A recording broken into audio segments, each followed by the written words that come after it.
Hello kids, welcome back to Ivy Ionescu. Did you know we sneeze in order to give our nose a reboot? We don't sneeze when we sleep because the nerves involved in sneezing are relaxed. Germs, dust, pollens and pollutants get stuck in our nose, and the brain sends a signal to sneeze and get rid of them. Sometimes it takes a bunch of sneezes in a row to get them out of our nose. It's important to cover your nose when you sneeze because the spray from your sneeze can travel 5 feet or more around you.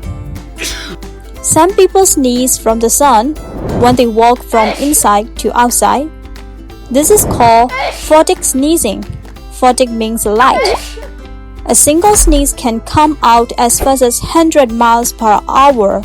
That's cool! Thanks for listening. Bye-bye.